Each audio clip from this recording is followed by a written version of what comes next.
الحمدللہ رب العالمین والصلاة والسلام علی سید الانبیاء والمرسلین اما بعد فاعوذ باللہ من الشیطان الرجیم بسم اللہ الرحمن الرحیم قال اللہ تبارک و تعالی فی القرآن المجید والفرقان الحمید لا يحب اللہ الجہر بالسوء من القول الا من ظلم وکان اللہ سمیعا علیما صدق اللہ العلی العظیم ان اللہ وملائکتہ یصلون علی النبی یا ایہا الذین آمنوا صلوا علیہ وسلموا تسلیما اللہم صلی علی سیدنا و مولانا محمد وعلی آلہ و اصحابہ اجمعین برحمتک یا ارحم الراحمین۔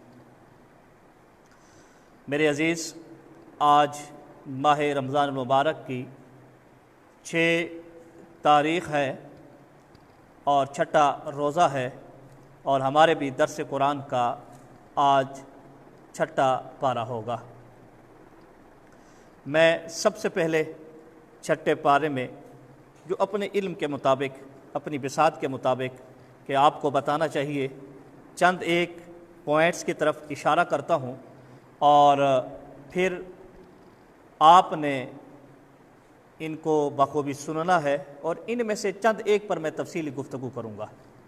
ظاہر ہے کہ سب پہ کرنے سے تو میں رہا اور نہ ہو سکتا ہے، چند ایک پر جیسے میں کرتا رہتا ہوں آج بھی کروں گا انشاءاللہ عز و جل تفصیلی گفتگو۔ میں پوائنٹس کی طرف اشارہ کر دیتا ہوں۔ سب سے پہلا پوائنٹ یا سب سے پہلی خصوصی بات یا سب سے پہلے ہنٹس، جو بھی آپ اس کو نام دے دیجئے، 6 پارے میں کہ کسی کے پوشیدہ معاملے کو ظاہر نہ کرنا، یہ اللہ تبارک و تعالیٰ نے اس کے بارے میں ارشاد فرمایا، لا يحب اللہ الجہر بالسوء من القول الا من ظلم۔ اور یہ آیت نمبر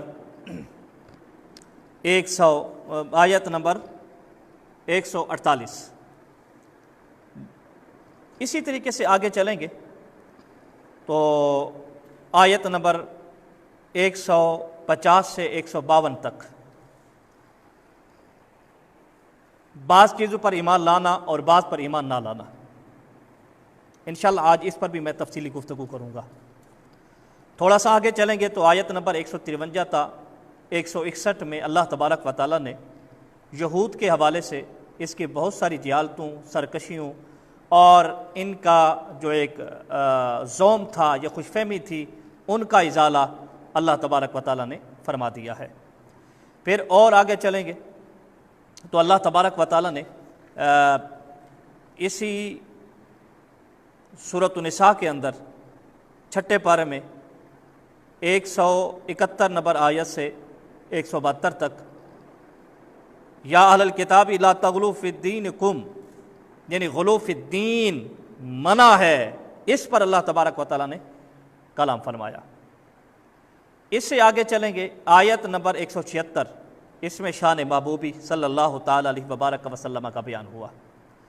پھر اسی طرح سورۃ المائدہ کا آغاز ہوا، اس میں سب سے پہلے اللہ تبارک و تعالیٰ نے محرمات قطعیہ کا بیان، اور تکمیل اسلام والی آیت کریمہ بھی اسی کے اندر ہے۔ پھر آیت نمبر 6 اسی سورۃ کریمہ کی مسائل طہارت اور وضو کو بیان کیا گیا، اور اسی کی آیت نمبر 27 سے 31 حضرت آدم علیہ نبینا علیہ الصلوۃ والسلام کے دونوں بیٹے حابیل اور قابیل کا ذکر ہے۔ پھر آگے تھوڑا سا چلیں گے تو آیت نمبر 34 میں اہل ایمان کو تقوی اور وسیلہ کے حوالے سے اللہ تبارک و تعالیٰ نے ارشاد فرمایا۔ پھر آگے 41 42 نمبر آیات کریمہ میں یہود کے نفاق کا بیان ہے۔ تو یہ مختصر سا ایک خلاصہ میں نے آپ کے سامنے بیان کر دیا 6 پارے کا، کہ اس کے اندر اہم جو چیزیں میں آپ کو بیان کرنا چاہ رہا تھا وہ یہ ہیں۔ اب ان 10 کے 10 پوائنٹس پر یا ان سے زیادہ میں تفصیلی گفتگو نہیں کروں گا۔ آئیے سب سے پہلے جہاں سے 6واں پارہ شروع ہوتا ہے، اللہ تبارک و تعالیٰ نے ارشاد فرمایا، لا يحب اللہ الجہر بالسوء من القول الا من ظلم۔ میں نے آپ کو ہنس لکھوایا تھا اور بتایا تھا کہ کسی کے پوشیدہ معاملے کو بیان نہ کیا جائے. لا یحب اللہ، اللہ تبارک و تعالیٰ پسند نہیں کرتا الجہرہ، ظاہر کرنا، بالسو. سو کے یہاں معنی علماء نے یہ کہا کہ کسی کا پوشیدہ معاملہ کسی کے سامنے بیان کرنا. دوسرا گالی دینا، یعنی اللہ تبارک و تعالیٰ گالی دینے کو بھی پسند نہیں کرتا. الا من ظلم، اللہ اکبر. ہاں، جس پر ظلم کیا گیا وہ ظالم کا نام کسی کو بتائے، وجہ ظلم کسی کو بیان کرے، تو یہ کوئی پکڑ والی بات نہیں ہے. اس آیت کریمہ کے شان نزول کے حوالے سے علماء کرام نے دو باتوں کو نقل فرمایا. ایک تو یہ ہے کہ ایک شخص کسی کے ہاں مہمان ہوا، پھر جب وہاں سے واپس آیا تو لوگوں کے سامنے ان کی میزبانی کا گلہ کرنے لگ گیا، یعنی گویا کہ شکوہ کیا کہ اس نے میری میزبانی صحیح نہیں کی. تو اللہ تبارک و تعالیٰ نے قرآن میں ارشاد فرمایا لا یحب اللہ الجہر بالسوء من القول، کہ فرمایا وہ جو تمہارے ساتھ پوشیدہ معاملہ ہوا اور ان کی میزبانی کا جو گلہ کر رہے ہو، اللہ اس کو پسند نہیں کرتا. اور آج تو یہ بات زبان زد عام ہے کہ کسی کے یہاں مہمان بن کے جائیں تو واپسی پہ آ کے بتاتے ہیں، کیا آ کے بتاتے ہیں کہ یار ٹھیک ہے میزبانی تو کی ہے لیکن مزہ نہیں آیا، یہ فلاں سویٹ ڈش ہوتی تو مزہ آ جاتا، اگر کھانے میں فلاں ہوتا تو اور مزہ آ جاتا. یعنی اب لوگوں کے سامنے آ کر اپنے میزبان کے گلے کرتے ہیں، جس کو اللہ تبارک و تعالیٰ نے منع فرمایا ہے. اللہ اکبر. اور بالخصوص سسرالیوں کے گلے کرنا اور ان کی میزبانی کا، یہ تو دمادوں کا ایک وتیرہ بن چکا ہے کہ دماد جائے گا تو پھر آ کے اپنی بیوی کو تو بالخصوص کوسے گا کہ آپ گھر والوں نے اتنی ڈشیں بنائی، اگر اتنی بنا لیتے تو مزہ آ جاتا، اس میں سویٹ ڈش نہیں تھی، اگر سویٹ ڈش ہوتی تو اور مزہ آ جاتا، اگر سویٹ ڈش ہو تو پھر فلاں کیوں نہیں تھی. تو یہ ساری چیزیں اللہ تبارک و تعالیٰ کو ناپسند ہیں. یہ ذہن میں رکھیے گا، کسی کے مہمان بنے تو ان کا شکریہ ادا کریں، لوگوں کو آ کے ان کی اچھی باتیں بتائیں. اگر اچھی باتیں نہیں بتا سکتے تو برائے کرم اس کے حوالے سے آپ نے کچھ زبان پر بری بات کا ذکر نہیں کرنا، کیونکہ میرے اللہ تبارک و تعالیٰ کو پسند نہیں ہے. بالسوء من القول، اس سے ایک مراد گالی دینا بھی ہے کہ اللہ تعالیٰ فرماتا ہے کہ میں گالی کو پسند نہیں کرتا. حضرت عبداللہ بن عمر رضی اللہ تعالی عنہ حدیث مبارکہ نقل فرماتے ہیں، مصطفیٰ کریم نے ارشاد فرمایا مسلمان کا بھائی ہے، اور فرمایا کہ مسلمان پر ظلم نہیں کرتا. اور اسی حدیث کے آخر میں ہے کہ مسلمان کسی کو گالی بھی نہیں دیتا. اسی طرح حضرت عبداللہ بن مسعود رضی اللہ تعالی عنہ سے روایت ہے کہ میرے نبی کریم صلی اللہ علیہ وسلم نے ارشاد فرمایا کہ مسلمان کو گالی دینا فسق اور اس کو قتل کرنا کفر ہے. اللہ اکبر. اور گالی دینے والے کے بارے میں جناب نبی کریم صلی اللہ تعالی علیہ وبارک وسلم نے ارشاد فرمایا کل قیامت میں اس کی زبان کو دراز کر دیا جائے گا اور سارے اصحاب محشر اس کے اوپر سے گزریں گے اس کو رونتے ہوئے. اب ہے جرت کہ سارے محشر والے لوگوں کو اپنی زبان سے گزاریں؟ جب یہ جرت نہیں ہے تو گالی زبان پہ مت لانا چاہیے، خواہ وہ پیار و محبت میں ہو، غصے میں ہو یا مزاح میں ہو، پھر بھی گالی نہیں دینی چاہیے. اور ایک شان نزول اس آیت کریمہ کا علماء نے یہ بیان فرمایا مفسرین نے کہ یہ جناب سیدنا صدیق اکبر رضی اللہ تعالی عنہ کی عظمت اور شان میں نازل ہوئی.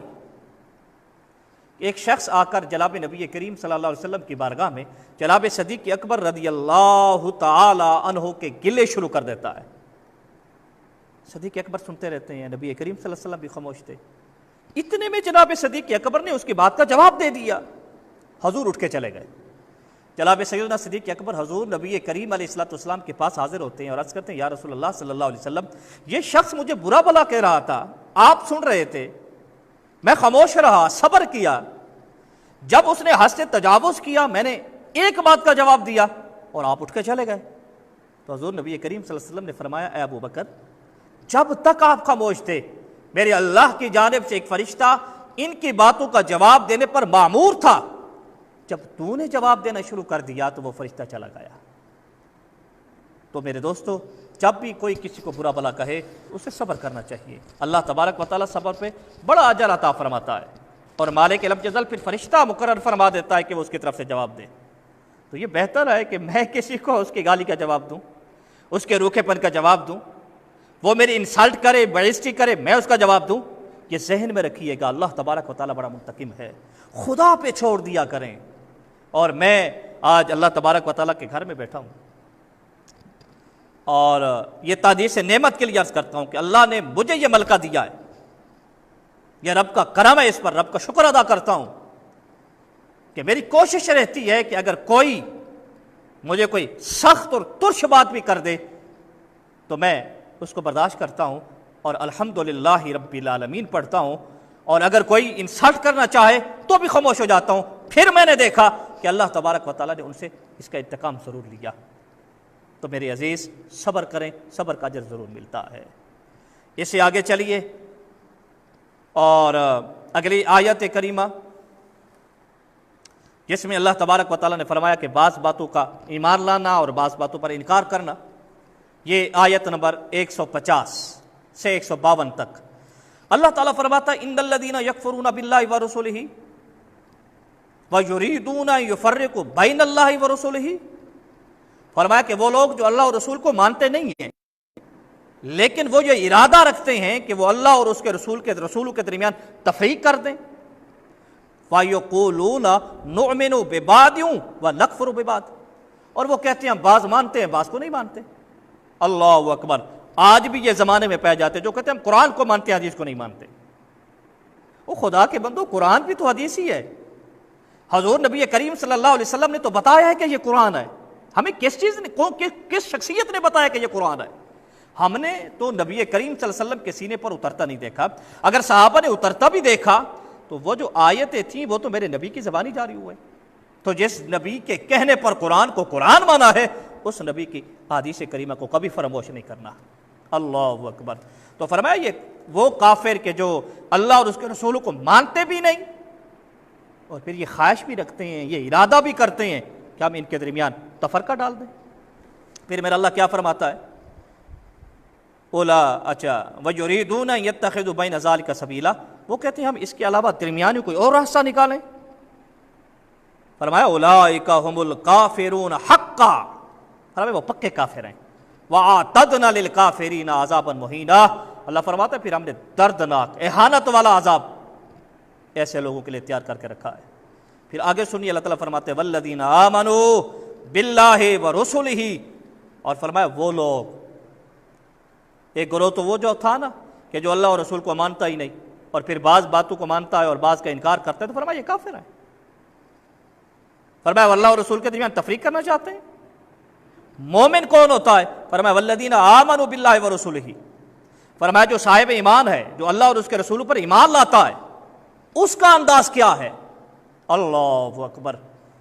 تو قرآن پاک میں اللہ تعالیٰ فرماتا ہے اس کا انداز ہے کہ وَلَمْ يُفَرِّقُوا بَيْنَ أَحَدٍ مِّنْهُمْ، وہ ان میں سے کسی ایک کے درمیان تفریق نہیں کرتا، فرق نہیں کرتا۔ اولئک سوف یؤتیہم اجورہم، ان کے لیے اللہ تبارک و تعالیٰ نے قریب ان کو اجر عطا فرمائے گا۔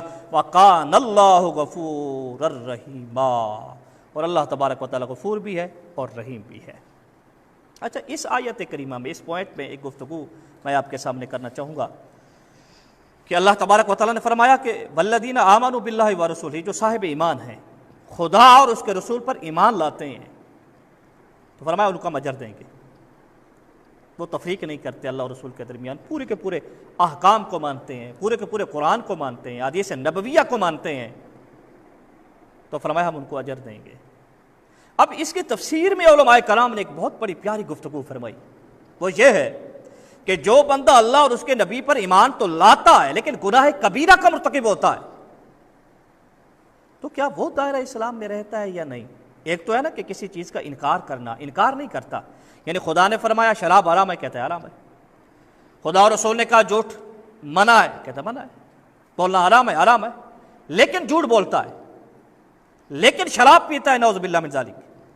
سود کا منع کیا گیا، مانتا ہے کہ منع ہے لیکن سود کھاتا ہے۔ زکوٰۃ کو تسلیم کرتا ہے پر زکوٰۃ نہیں دیتا، نماز مانتا ہے پر نماز نہیں پڑھتا، تو یہ گناہ کبیرہ ہے۔ تو کیا ایسا شخص بھی اجر کا مستحق ہے؟ کیا ایسا شخص بھی دار اسلام میں رہتا ہے؟ کیا گناہ کبیرہ کا مرتکب کافر تو نہیں ہو جاتا؟ اس بحث کو علماء نے اس آیت کریمہ کے ضمن میں چھیڑا تو فرماتے اس آیت کریمہ سے ثابت ہوا جو اللہ اور اس کے رسول پر ایمان لاتا ہے اور کوئی تفریق نہیں کرتا، کسی چیز کو جھٹلاتا نہیں ہے لیکن نافرمانی کرتا ہے یا گناہگار ہے، تو فرمایا وہ مومن ضرور ہے۔ گناہ کبیرہ کا مرتکب کافر نہیں ہوتا۔ یہ معتزلہ کا عقیدہ ہے کہ جن کے نزدیک گناہ کبیرہ کا مرتکب دائرہ اسلام سے خارج ہو جاتا ہے۔ دیکھیے ذرا، اہل سنت والجماعت کا یہ عقیدہ ہے کہ نہیں، وہ مومن ہی رہتا ہے۔ شراب پینے سے بندہ کافر نہیں ہوتا، زنا کرنے سے بندہ کافر نہیں ہوتا، سود کھانے سے بندہ کافر نہیں ہوتا، نماز ترک کرنے سے بندہ کافر نہیں ہوتا، گناہگار ضرور ہوتا ہے۔ یہ گناہ کبیرہ ہے۔ گناہ کبیرہ کی تعریف میں نے کل بیان کی تھی کہ گناہ کبیرہ وہ ہوتا ہے کہ جس پر کتاب و سنت میں کرنے والا سخت وعید کا مستحق ہو، یہ گناہ کبیرہ، یہ گناہ کبیرہ ہے۔ اللہ اکبر۔ قرآن میں اللہ تعالیٰ ارشاد فرماتا ہے اور اس عقیدے کا رد ہے کہ گناہ کبیرہ کرنے والا کافر ہو جاتا ہے۔ فرمایا وَإِن طَائِفَتَانِ مِنَ الْمُؤْمِنِينَ اقْتَتَلُوا، فرمایا اگرچہ دو گروہ مومنوں میں سے قتال کرتے ہیں، جھگڑا کرنا، لڑنا، یہ گناہ کبیرہ ہے۔ خام خواہ میں لڑنا جھگڑنا گناہ کا کام ہے، اس کے باوجود بھی اللہ تبارک و تعالیٰ نے فرمایا کہ وہ مومنین کے دو گروہ ہیں۔ تو اس آیت کریمہ سے پتہ چلا کہ گناہ کبیرہ کا مرتکب مسلمان ہی رہتا ہے، مومن ہی رہتا ہے۔ میرے نبی کریم صلی اللہ علیہ وسلم کی حدیث کریمہ ہے شفاعتی لأہل الکبائر من امتی، فرمایا شفاعت تو ہر ایک کے لیے کروں گا لیکن جو گناہ کبیرہ کے مرتکب ہوں گے میرے امتی، ان کے لیے بھی میں شفاعت کروں گا۔ اب مجھے بتائیے کہ جن کے لیے میرے نبی کریم علیہ الصلوۃ والسلام شفاعت کریں تو کیا وہ دائرہ اسلام سے خارج ہو جائیں گے؟ کافر کے لیے تو حضور شفاعت اس طرح کی نہیں کریں گے۔ شفاعت کبریٰ میں کافرین بھی فائدہ اٹھائیں گے کہ حساب و کتاب شروع ہوگا، لیکن یہاں جو شفاعت کی بات ہو رہی ہے کہ میرے نبی کریم سفارش کریں گے اور جنت میں لے جائیں گے، وہ کافر کو تو نہیں لے جائیں گے، ظاہر ہے کہ وہ مومن کو لے کر جائیں گے۔ تو لہذا پتہ چلا کہ گناہ کبیرہ کا مرتکب کافر نہیں ہوتا۔ اسی طرح جناب حضرت ابو ذر غفاری رضی اللہ تعالی عنہ کہ حدیث کریمہ ہے کہ میرے مصطفیٰ کریم نے ارشاد فرمایا کہ جو اللہ اور اس کے رسول کی ایمان لاتا ہے تو اللہ تبارک و تعالیٰ اسے جنت میں بھیجے گا۔ مفہوم ہے۔ تو حضرت ابو ذر کہتے ہیں میں نے عرض کیا حضور اگر وَإِن زَنَا وَسَرِقَ، اگر وہ چوری کر لے اور زنا کر لے؟ فرمایا ہاں۔ میں نے پھر پوچھا، کہا ہاں؟ میں نے پھر پوچھا، فرمایا ہاں۔ ابو ذر کی ناک خاک آلود ہو۔ تو اس کا مطلب ہوا کہ گناہ کبیرہ کا مرتکب کافر نہیں ہوتا۔ اسی طریقے سے یہ بھی ذہن میں رکھیے گا کہ گناہ کبیرہ کا مرتکب تو کافر نہیں ہوتا لیکن گناہ کبیرہ کو حلال سمجھنے والا کافر ہوتا ہے۔ مثلا شراب کو حلال سمجھتا ہے تو کافر، شراب پیتا ہے تو کافر نہیں، حلال سمجھتا ہے تو کافر، زنا کو حلال سمجھتا ہے تو کافر۔ تو گناہ کبیرہ کو حلال سمجھنے والا دائرہ اسلام سے خارج ہو جاتا ہے۔ اسی طرح یہ بھی ذہن میں رکھیے گا جو اللہ اور رسول کو مانتا ہے وہ پھر مسلمان ہی ہے۔ خام خواہ پہ اس پہ شرک کے فتوے بھی نہیں لگائے جا سکتے۔ مشرک بندہ کب بنتا ہے؟ ایک تو اللہ تبارک و تعالیٰ کی ذات واجب الوجود ہے، کسی کو واجب الوجود مانیں گے کہ وہ ہمیشہ سے ہمیشہ رہے گا، یہ شرک ہے۔ اور جس طرح وہ عبادت کے لائق ہے اسی طرح کسی اور کو عبادت کے لائق سمجھیں گے تو یہ بھی شرک۔ یہ دو صورتیں ہیں مشرک بنانے والی۔ خانہ کعبہ میں جو بت تھے یا آج جو بتوں کے سامنے پوجتے ہیں وہ مشرک ہیں اس لیے کہ وہ ان کو اپنا خدا سمجھتے ہیں، اپنا معبود سمجھتے ہیں۔ اس لیے کہا کہ سجدہ تعظیمی کرنے والا مشرک نہیں ہے، گناہگار ضرور ہے۔ کہ ہمارے محمد مصطفیٰ صلی اللہ تعالی علیہ وبارک وسلم کی شریعت میں سجدہ تعظیمی کو منع کیا گیا ہے۔ آگے چلیے، جناب نبی کریم صلی اللہ تعالی علیہ وبارک وسلم نے کئی مقامات پر ارشاد فرمایا اس گناہ کبیرہ کے حوالے سے. قرآن کی آیت نمبر 170 اور 171 اللہ تبارک و تعالیٰ نے فرمایا، یعنی غلو فی الدین سے منع کیا. یہ بات بھی سننے والی ہے، اور میں سمجھتا ہوں کہ آپ کے لیے بہت ساری نئی باتیں ہوں گی اس کے اندر. فرمایا یا اہل الکتاب لا تغلو فی دینکم، اے اہل کتاب غلو فی الدین مت کرو. تبارک و تعالیٰ دین کے اندر غلو کرنے کو نہ پسند کرتا ہے. وَلَا تَقُولُوا عَلَى اللَّهِ إِلَّا الْحَقِّ، یہ خطاب بنی عیسائیوں کو ہے. فرمایا تم نہ کہو خدا پر مگر وہ جو حق ہے. اللہ اکبر. ان کا غلو کیا تھا؟ قرآن مجید فرقان حمید میں ہے کہ انما المسیح عیسی ابن مریم رسول اللہ وکلمتہ القاها الی مریم وروح منہ فآمنوا باللہ ورسولہ ولا تقولوا ثلاثۃ انتہوا خیر لکم انما اللہ الہ واحد. اب سنیے، میں اس آیت کریمہ کی تفسیر بیان کرتا ہوں. غلو فی الدین، اللہ تعالیٰ نے منع کیا عیسائیوں کو. غلو فی الدین کیا تھا؟ عیسائیوں کے 4 بڑے فرقے ہیں. مسلمانوں کے فرقے ہیں تو عیسائیوں کے بھی فرقے ہیں. عیسائیوں کو تو بہت زیادہ ہیں. 4 بڑے فرقے ہیں مین. ایک یعقوبیہ، دوسرا ملکانیہ، تیسرا نستوریہ، چوتھا مرقوسیہ. اب ذرا سنیے گا غلو کیا تھا. یہ ہمارا عقیدہ ہے کہ جناب عیسیٰ علیہ السلام اللہ کے نبی ہیں. وہ کیا کہتے تھے؟ یعقوبیہ اور ملکانیہ یہ 2 فرقے، ان کا ایک ہی موقف تھا کہ حضرت عیسیٰ علیہ السلام خدا ہے. یہ جناب عیسیٰ کو خدا مانتے تھے. یہ غلو تھا. باقی نستوریہ یہ خدا کا بیٹا سمجھتے تھے. یہ بھی غلو فی الدین ہے، کیونکہ اللہ نے فرمایا لم یلد ولم یولد. اور آخری جو مرقوسیہ ہے، اس کے پھر 2 گروہ ہو جاتے تھے. ایک گروہ تو یہ کہتا تھا کہ وہ 3 میں سے تیسرے ہیں، یعنی وہ اقنوم ثلاثہ کے قائل تھے، 3 وجودوں کے. کہتے ایک باپ، ایک بیٹا اور ایک روح. یعنی باپ سے مراد وجود باری تعالی، بیٹے سے جناب عیسیٰ علیہ السلام، اور روح یعنی ان کی حیات کے لیے جو روح حلول کیے ہوئے ہے. تو یہ اقنوم ثلاثہ کے قائل تھے. گویا کہ وہ ان تینوں کو خدا مانتے تھے.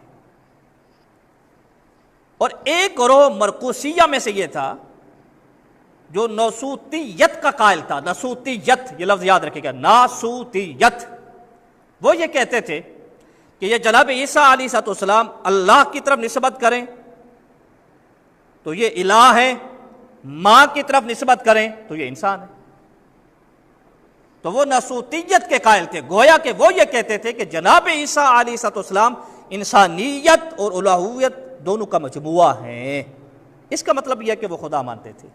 تو صاحب تفسیر خازن نے اور بھی مزید تفسیر لکھی ہے اس کے حوالے سے. تو یہ آپ تھوڑی سی میں نے وضاحت کر دی کہ یہ ان کا غلو تھا کہ یہ جناب عیسیٰ علیہ السلام کو بعض تو خدا کہتے تھے، بعض خدا کا بیٹا کہتے تھے، اور بعض اقنوم ثلاثہ کے قائل تھے، اور بعض کہتے تھے کہ جناب والا یہ ناسوتیت کہ یہ الہ اور انسانیت دونوں کو ملائیں تو جناب عیسیٰ بنتے ہیں، یہ خدا ہیں.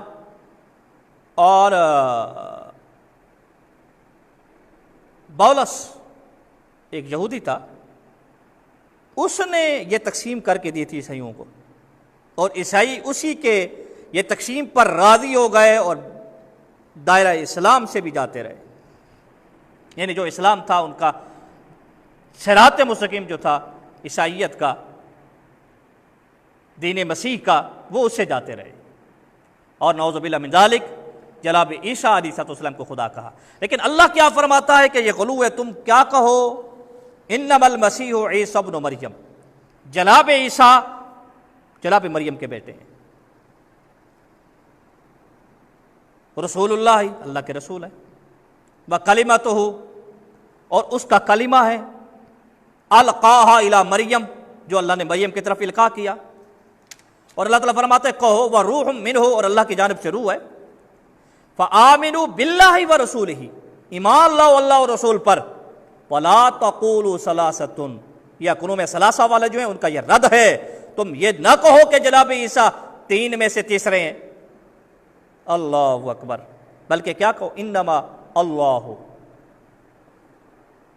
الہ واحد، اللہ الہ واحد ہے۔ جو جناب عیسیٰ علیہ السلام کو خدا مانتے ہیں یہ ان کا رد ہے کہ اللہ کے علاوہ کوئی خدا نہیں ہے، وہی عبادت کے لائق ہے، وہی وحدہ لا شریک ہے، الہ واحد، اللہ اکبر۔ یہ اقنوم ثلاثہ والوں کو بھی رد ہو گیا۔ سبحانہ ان یکون لہ ولد، اور جو جناب عیسیٰ علیہ السلام کو خدا کا بیٹا کہتے ہیں یہ ان کا بھی رد ہو گیا، اللہ اکبر۔ تو یہ تھا غلو فی الدین۔ تو آج بھی دین اسلام کے اندر بھی غلو فی الدین سے منع کیا گیا، یعنی غلو فی الدین اللہ تبارک و تعالیٰ کسی دین میں پسند نہیں کرتا، خواہ وہ شریعت محمدیہ علیہ السلام ہو یا پچھلی شریعتیں ہوں، اللہ تبارک و تعالیٰ منع فرماتا ہے۔ ہاں، غلو فی الدین ہے کیا، یہ ایک علیحدہ عنوان گفتگو ہے، لیکن غلو فی الدین سے ہمیں بچنا چاہیے۔ جو قرآن و حدیث میں وارد ہو چکا، جو صحابہ کرام علیہ مردوان نے کہا، جو مفسرین محدثین نے تشریحات کی، ہم نے اسی کو ماننا ہے، اللہ اکبر۔ پھر اسے آگے چلیے تو اللہ تبارک و تعالیٰ نے آیت نمبر 174 میں شان محبوبی کو بیان فرمایا اور فرمایا یا ایھا الناس قد جاءکم برہان من ربکم وانزلنا الیکم نورا مبینا، اے لوگو تحقیق آیا تم کو برہان من ربکم، تمہارے رب کی طرف سے برہان، یعنی اس سے مراد برہان من ربکم، مفسرین فرماتے ہیں کہ حضور نبی کریم علیہ السلام کی ذات والا تبارہ ہے کہ اللہ تبارک و تعالیٰ نے آپ کو اپنی ذات پر برہان بنا کے بھیجا تھا، اور سارتا پا آپ برہان ہی برہان ہیں، یعنی معجزہ ہی معجزہ ہیں۔ آپ کے بوئے مبارک کو لے لیجئے، آپ کی آنکھوں کو لے جائیے، تذکرہ کیجئے، آپ کی زبان کا تذکرہ کریں، آپ کے ہاتھوں کا تذکرہ کریں، آپ کے قدموں کا تذکرہ کریں، آپ نبی کریم صلی اللہ علیہ وسلم کا لباس بشری میں نور ہونا، یہ سارے کے سارے برہان ہیں من ربکم، رب کی طرف سے۔ اب بھی کوئی اگر نبی کریم صلی اللہ علیہ وسلم کو نہیں مانتا تو اس کے شوم یہ کس وقت ہے؟ تو جناب نبی کریم صلی اللہ علیہ وسلم کے بوئے مبارک کے فضائل، آپ کی آنکھ ما زاغ البصر وما طغى وما ينطق عن الهوى ان هو وحی یوحى،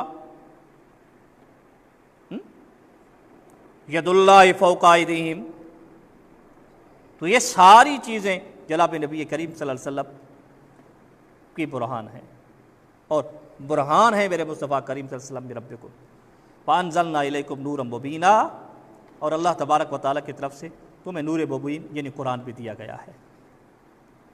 تو انشاءاللہ یہ مصطفیٰ کریم صلی اللہ علیہ وسلم کی عظمت اور شان بیان کرنے کے لیے پروردگار نے یہ آیت کریمہ کو نازل فرمایا، اور آپ کو سمجھ میں آ گیا ہوگا۔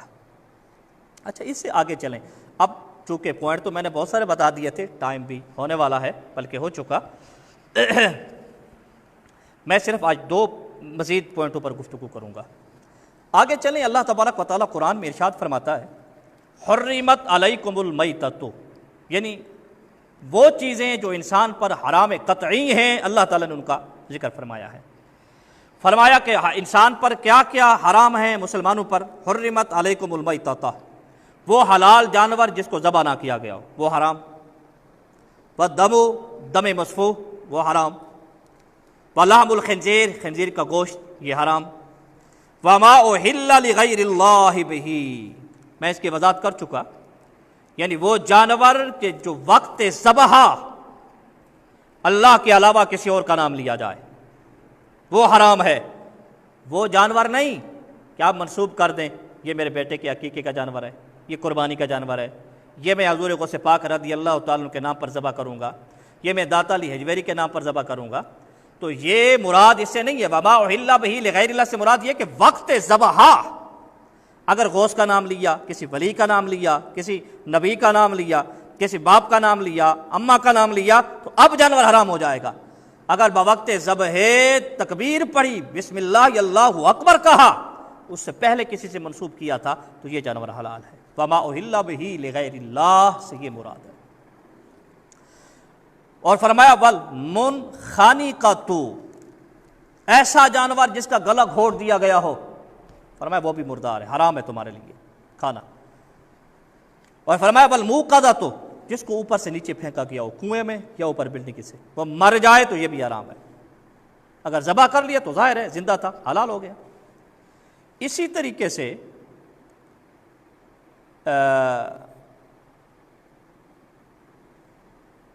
والموقذۃ کے معنی ایک یہ بھی ہے کہ بغیر دھاری دار کے چوٹ سے مرنا، موقذۃ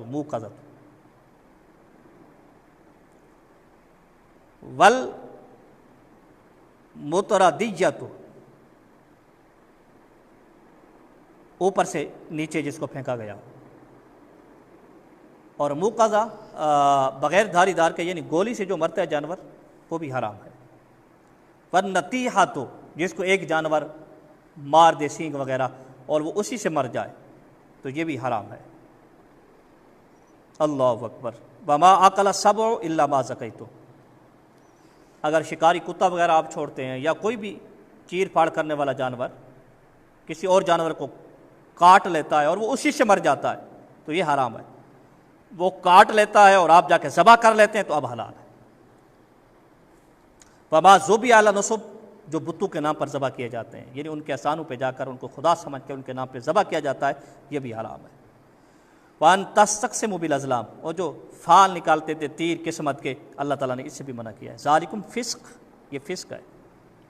پھر آگے چلیں گے تو اللہ تعالیٰ نے فرمایا الیوم اکملت لکم دینکم واتممت علیکم نعمتی، یہ بڑی بشارت ہے مسلمانوں کے لیے۔ اللہ تبارک و تعالیٰ نے دین محمدی کے علاوہ کسی اور کے لیے یہ نہیں کہا، یہ صرف ہمارے دین کے لیے ہے کہ الیوم اکملت لکم دینکم۔ ایک ایسے ہی جناب عمر سے ملے اور کہنے لگے تمہارے قرآن کے اندر ایک آیت ہے، اگر ہم پہ اترتی نا ہم ہر سال اس کی عید مناتے۔ جناب عمر نے کہا وہ کون سی؟ کہا الیوم اکملت لکم دینکم۔ تو جناب عمر رضی اللہ تعالی عنہ نے فرمایا کہ ہمیں یاد ہے اس دن دو عیدیں تھیں، یوم عرفہ بھی تھا اور جمعہ کا دن بھی تھا، یعنی ہمیں بھی یاد ہے، ہمارے لیے بھی یہ دن عید کا دن ہے۔ تو اللہ تعالیٰ نے ہمارے لیے اپنے دین کو مکمل کر دیا ہے، لہذا اب دین میں اضافے کی حاجت نہیں ہے۔ آیت نمبر 27 تا 31، یہ آخری بات کر کے میں اپنے بیان کو وائنڈ اپ کروں گا۔ اس میں حضرت آدم علیہ السلام کے دو بیٹے حابیل اور قابیل کا ذکر ہے۔ آپ نے سنا ہوگا 12 مرتبہ،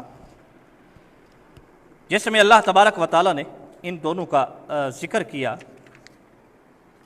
فرمایا وَاتْلُ عَلَيْهِمْ، اے پیارے حبیب ان پر بیان کرو، نَبَأَ، سچی خبر، ابنائے آدم بالحق، جناب آدم علیہ السلام کے دونوں بیٹوں کی، اذ قربا قربانا فتقبل من احدہما فلم یتقبل من الآخر۔ اب یہ آیت کریمہ میں اللہ تبارک و تعالیٰ نے فرمایا جناب آدم علیہ السلام کے دو بیٹے تھے، ایک کا نام حابیل تھا اور ایک کا نام قابیل تھا، ہا سے حابیل اور قاف سے قابیل۔ جناب آدم علیہ السلام کی شریعت میں یہ تھا کہ آپ کے ہاں ایک ٹائم میں دو بچے پیدا ہوتے، ایک بچہ اور ایک بچی، دوسرے ٹائم یا دوسرے دن دو اور پیدا ہوتے۔ تو شریعت کا حکم یہ تھا جو آج پیدا ہوئے دو اور جو کل ہوئے، کل والے لڑکے کی آج والے لڑکی سے، اور اسی طرح اس کے ساتھ جو بہن ہوئی ہے یہ اس دوسرے کے ساتھ شادی کرے گی، یعنی گویا جو حابیل کے ساتھ بہن پیدا ہوئی وہ قابیل کے ساتھ نکاح کرتی اور جو قابیل کے ساتھ پیدا ہوئی وہ حابیل کے ساتھ کرتی۔ لیکن ہوا یوں کہ جو قابیل کے ساتھ بہن پیدا ہوئی وہ بہت خوبصورت تھی اور جو حابیل کے ساتھ پیدا ہوئی وہ خوبصورت نہیں تھی۔ یہ جناب آدم کے دونوں بیٹے ہیں۔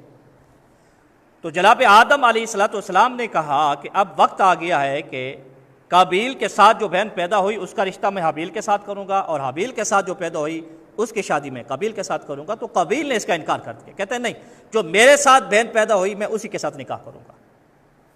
جناب آدم علیہ السلام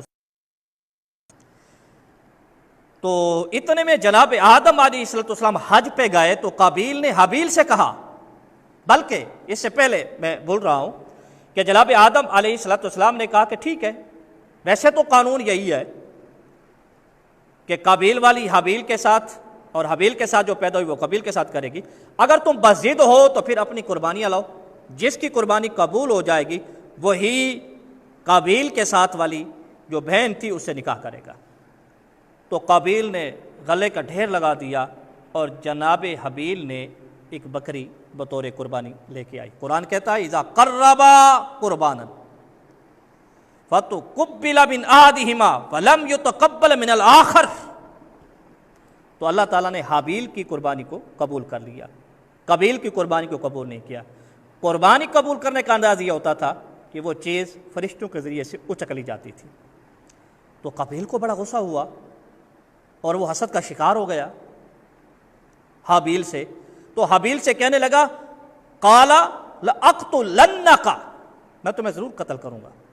انما قال انما یتقبل اللہ من المتقین، تو کہتے ہیں اس میں بھائی میرا کیا قصور ہے، اللہ متقیوں کی قربانی قبول کرتا ہے، اگر تم تقوی و پرہیزگاری اختیار کرتے تو خدا تیری قربانی قبول کر لیتا۔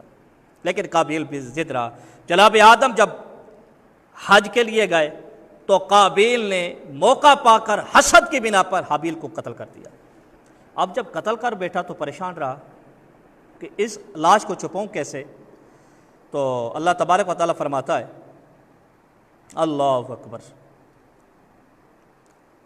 فطوعت له نفسه قتل اخیہ فقتله فاصبح من الخاسرین فبعث اللہ غرابا یبحث فی الارض لیریہ کیف یواری سوءۃ اخیہ، پھر اللہ تعالیٰ نے 2 کوے بھیجے، آپس میں لڑے، ایک کوے نے دوسرے کو قتل کیا، پھر جو قتل کرنے والا کوا تھا اس نے زمین کو کھوریدا اور اس کی لاش کو کوے کو اس میں دفنا دیا۔ تو اب قابیل کو سمجھ میں آیا کہ میں بھی اسی طرح زمین کھرید کر گڑھا کھود کر اپنے بھائی حابیل کی لاش کو دفن کروں۔ جب دفن کر لیا اور اس کو دیکھا تو کہتے قال یا ویلا تا عجزت ان اکون مثل ھذا الغراب، میں اس کوے سے بھی عاجز تھا، فاواری سوءۃ اخی فاصبح من النادمین، اسے اپنے کوے کو دفن کرنے کا طریقہ تو آتا ہے، مجھے وہ بھی نہیں آتا تو شرمندہ ہوا۔ تو یہ ان دونوں کا واقعہ تھا کہ قابیل نے حابیل کو قتل کیا تھا۔ یہ عموماً لوگ بھول جاتے ہیں، تو قتل میں قاف آتی ہے، تو قابیل قاتل تھا اور حابیل مقتول تھے۔ تو اللہ تبارک و تعالیٰ نے آگے من اجل ذالک فرمایا اسی وجہ سے کتبنا علی بنی اسرائیل، ہم نے بنی اسرائیل پر یہ لکھا تھا انہ من قتل نفسا بغیر نفس او فساد فی الارض فکأنما قتل الناس جمیعا، یہ ہے اسلام کہ فرمایا جس نے ایک نفس کو بغیر نفس کے یعنی قصاص کے علاوہ قتل کیا خام خامے، یا وہ بندہ فساد فی الارض کا مرتکب نہیں تھا پھر بھی قتل کر دیا، گویا اس نے ساری انسانیت کو قتل کیا۔ یعنی ایک آدمی کو قتل کرنا میرا خدا کہتا ہے ساری انسانیت کے قتل کرنے کے مترادف ہے۔